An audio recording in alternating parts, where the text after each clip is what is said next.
There's a big chunk of 6061 aluminum. I'll measure off, I don't know, 29, 2.950. This is just a quick thing so I can hack it off with the saw.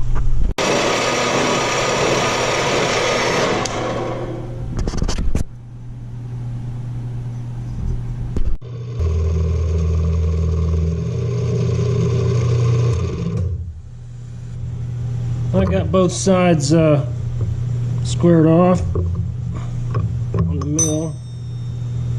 Let's see, got to cut the saws. It's all square now. Now I'm going to go ahead and start cutting it and milling out the pockets and so forth.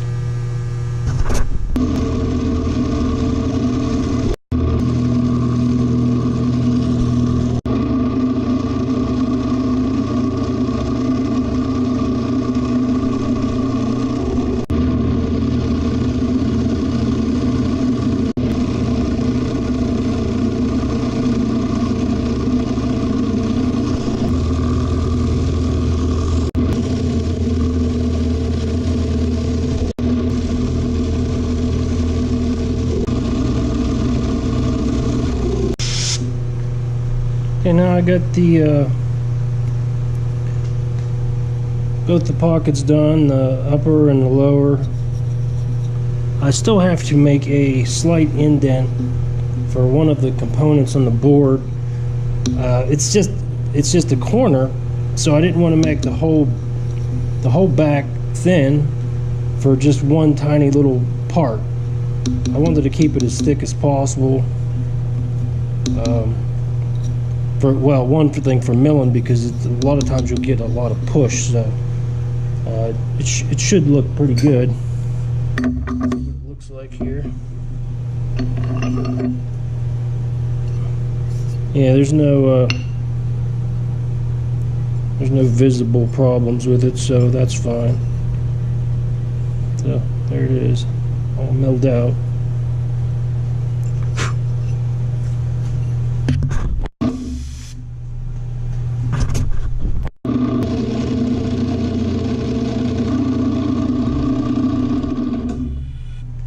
To clean the space because I had the caps are slightly hitting, so I had to just clean one more path, and it should be fine now. Now here is the as you can see, it sticks up above. I mean, this plate here fits flush. It's just down just a hair, which is that's what I wanted. I didn't want it above the aluminum here, and as you can see, it's just above here, and then the wood will go on top of here, and then wood will be so I'll have to mill a circle in the wood, and then all the corners will be rounded. So you can see this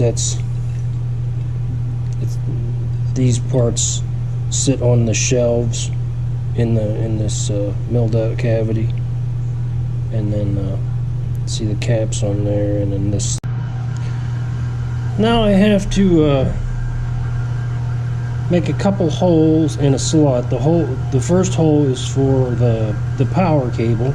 It's a barrel power cable on this one, and then there's a micro USB port, which is I believe it's for upgrade on the software on the wireless unit. It's not for charging it. And then I have to make another hole. It's a smaller hole, and it is to feed the light through that gives you the blinking, or I think it changes colors. It's for the function of it, just so you know if it's locking up or whatever.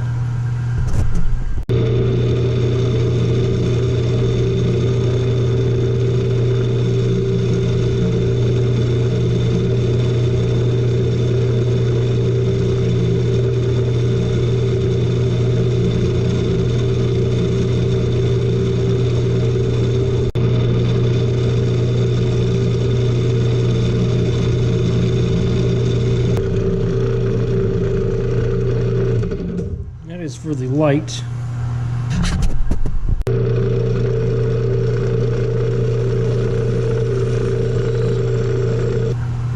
So all this is done now.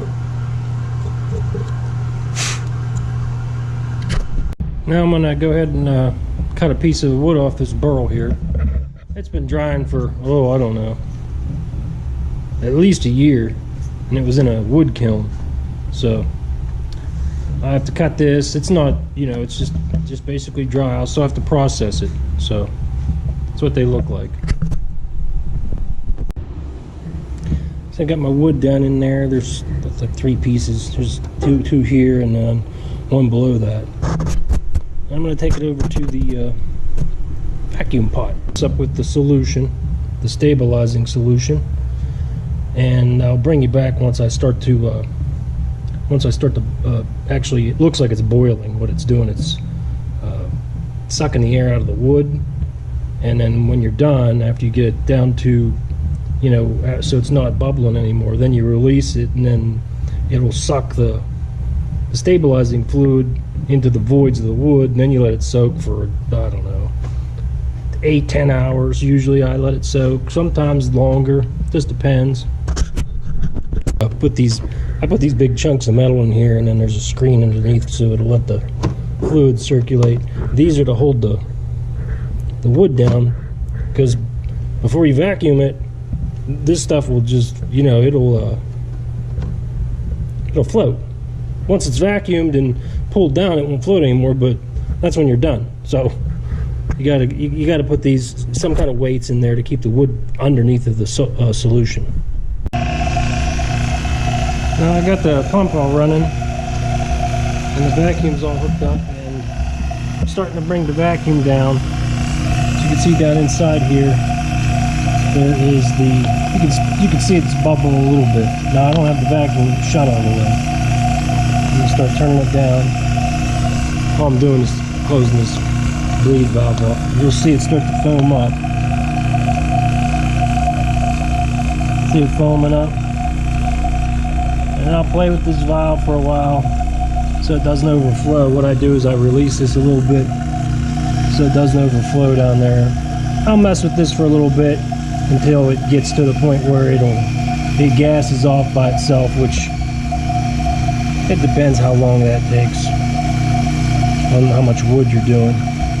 Anyway, so I'll bring it back after I'm pulling it back out, which won't be till probably tomorrow sometime. Here's the next day.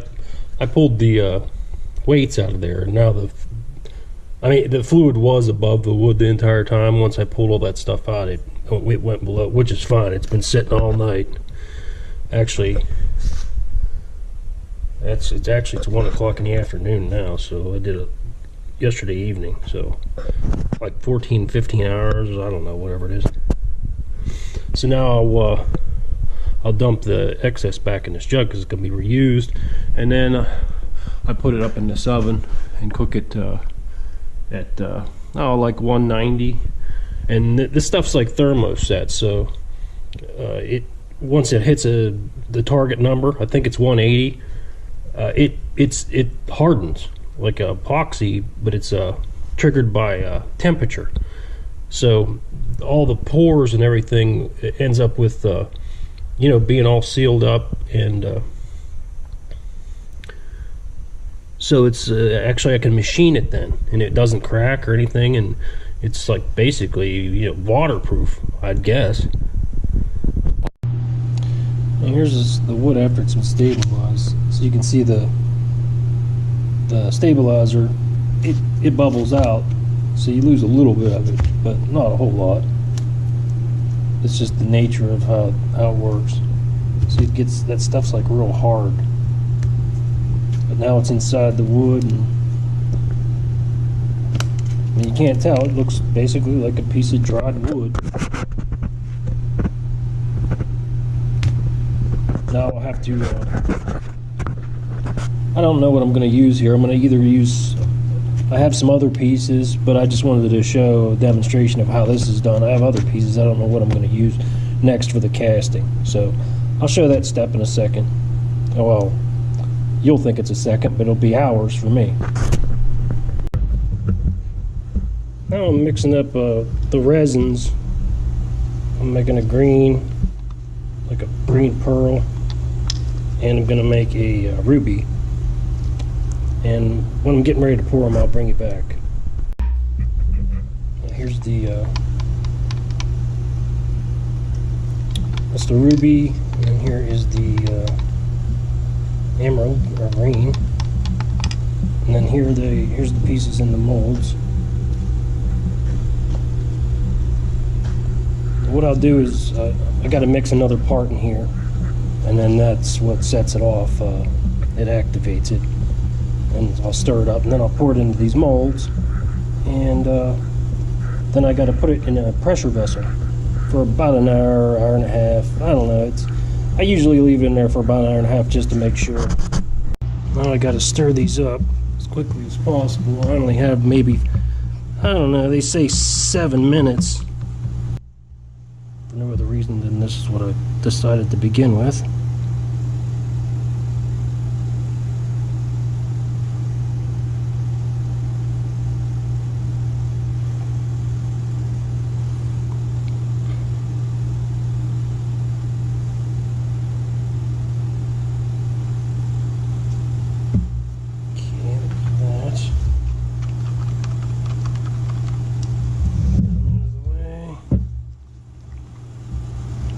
Poured.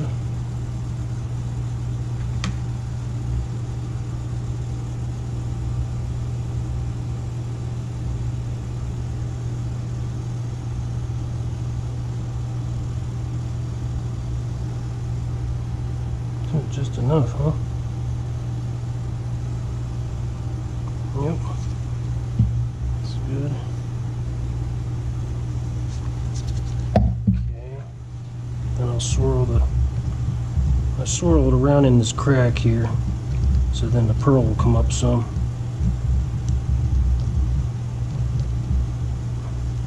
That one, this one.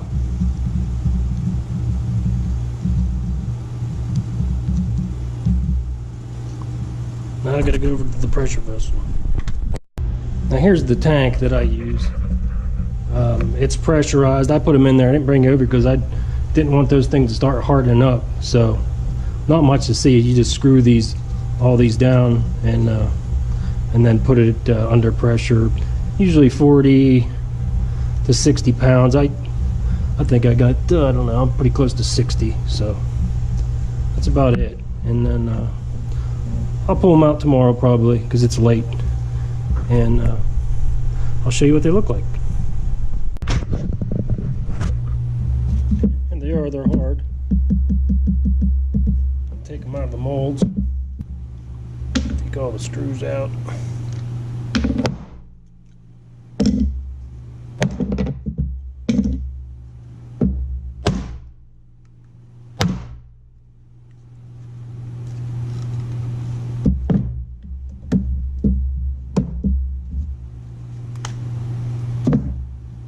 It is.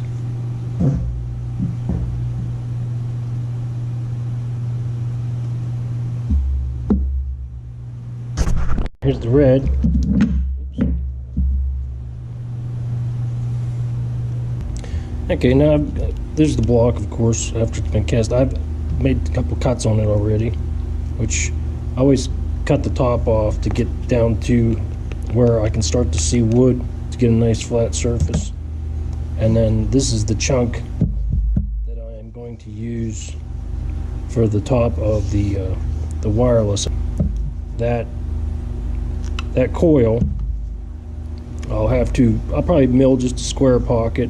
I could make a round one, but I don't know. I think I'm just going to machine a square one.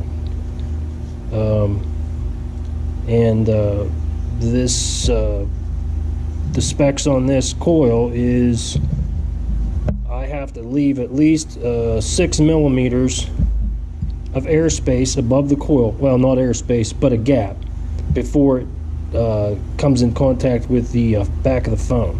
It's just their minimum spec. It's between 6 and 10 millimeters. So basically, you can't lay a phone right on that coil. it could damage the phone, I guess, is what they call for. So they say at least 6 mils above the coil, then you can set the phone on top of it. So basically, if this was 6 mils, you could set that there, then put the phone on it.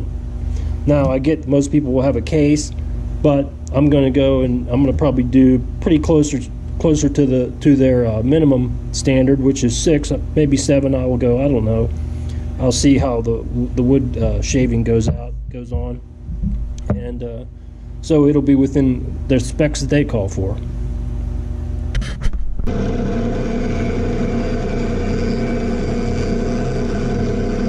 Okay, now that's the first pass on it. It's perfectly flat now, on this side at least. Now I have to flip it over onto the parallels, do the other side, that way the other side will match the same thickness as this side. Then I will do the sides of it and the tops and get it all square, which I'm not going to film all that, but I'll show you after I get it all squared off. Okay, here we got it, it's all machined on each side here.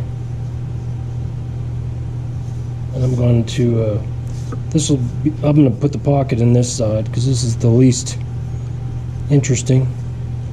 I'm going to leave this side so it's up, so you'll be able to see this. The bottom, you ain't going to see it, so, I mean, you'll see the sides, of course. This will look a lot different once it's finished. Once it's polished and everything. It'll get darker and all these colors will start to pop. So will the pearl. This will get like glass. It'll start reflecting. It just looks flat right now. Anyway, so I'm going to get ready and I'm going to go ahead and start milling this pocket.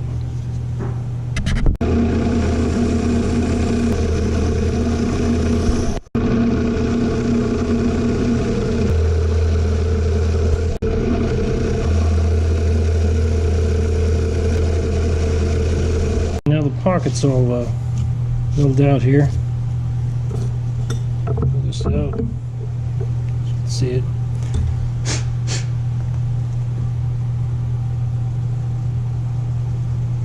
You notice this side's thinner. That the way that thing's designed, the power cables on it, they stick out farther. So I left as much as I could on each side. So I wanted it just as thick as I could make it. Here it is on top of the slab of metal. I'll end up probably machining this. I'll probably go ahead and I'm going to bring up screws from the bottom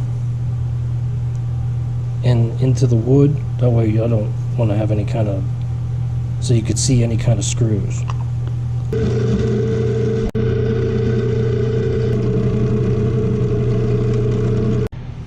So those are all the holes that are countersunk. I'm going to use these Phillips heads, these countersunk type. Probably, I don't know, I'll probably put, yeah, I got to put a bumper pads on the bottom, or non-slip pads. The holes drilled into the stabilized wood.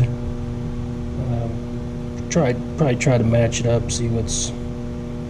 I'm using it on a mill, so everything pretty much lines up. Now I wouldn't do this if I was doing it freehand, but since the marks on the mill are the same as the aluminum plate, I just put the piece of wood in there because it's exactly the same size as the piece of metal and put the same holes in. That's the advantage of using something this precise.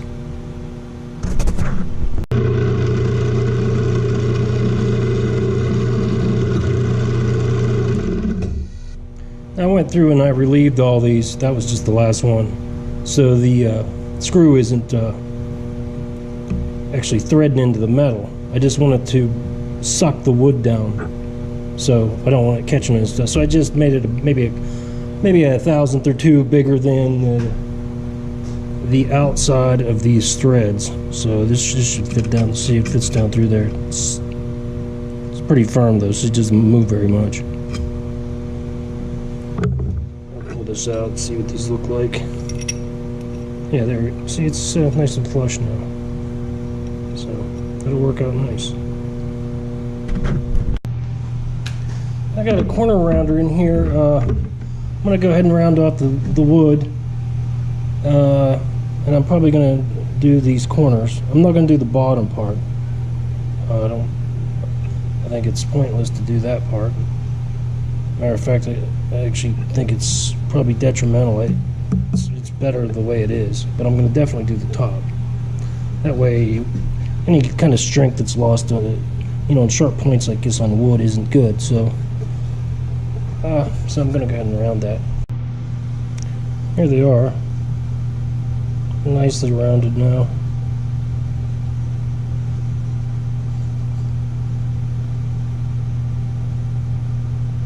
I still have to sand everything, and actually several different steps of sanding, and then the different steps of polishing this to get up the color. So I'm going to go ahead and do all the rest of the stuff, and I'll bring you back and show you after I'm done rounding off whatever I decide I'm going to round off here.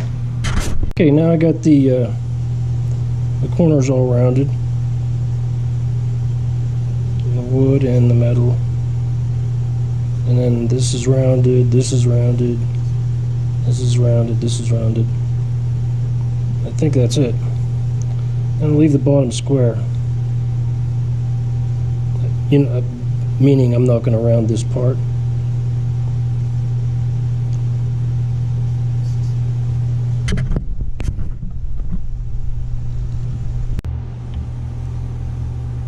Now I'm going to start buffing this piece here. And I've already sanded several different grits, and so now I have to buff it. There's 3 different steps here.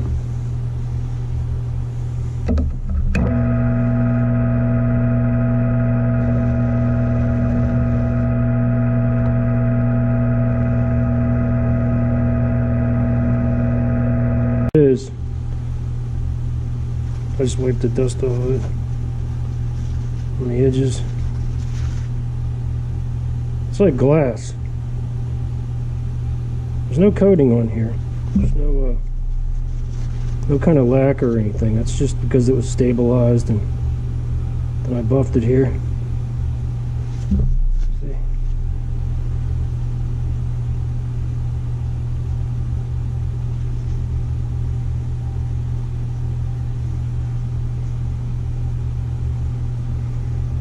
Okay, so that's it for that part. I got this part. I started, well, I basically already did it. Got it all sanded, all the corners sanded, and the back. I'm just going to finish it up with this red maroon pad to get a uniform brushed look here. Okay, so I cut these. I had a little template here. I went around it. This is like a non-skid rubber that I'm gonna cover these holes up with. Plus, this will lift it off the countertop ever so slightly.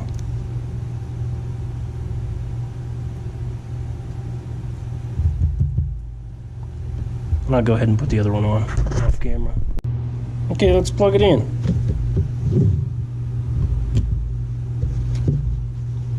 Okay, it's plugged in. There's actually a little light on this side. Maybe I'll just try to turn it around. Now I actually have a this is a Samsung S8, and it has a OtterBox Defender case on it, which is a pretty thick case. Let's see how long it locks up. There, it's charging. Fast charge. It's at 65%. Set it there in a few minutes. I want to show you something. Now this module. Now you can go on eBay and buy wireless modules all day long for what, $3, and that's exactly what you get in most chargers. The ones that are on Amazon and whatnot. The ones that that people go, oh, don't have a case on it because sometimes it won't charge and all that. Well, as you can see, I'm not hardly doing anything here. I'm gonna show you how easy it is to charge it. Just set it on there, and it's a fast charge. It's locked up. Throw this book on here. It's like a little notepad, and it's I don't know. It's about 3/16 thick, so it's way thicker than the Defender case. So I'm gonna throw that on, And then I'm going to throw, my phone on here with the Defender in it.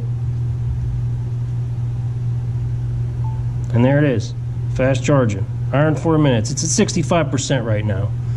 So there you go. That's a big difference between a $4 module from eBay or some electronics place or a real one. As of time of filming, this module is $96 just for the coil module, and it comes with a power pack. As you can see, this is pretty big, but that's what it comes with. But it locks up every time. I mean, it's not gonna, you don't have to mess around with it, and it's got a thick case on it.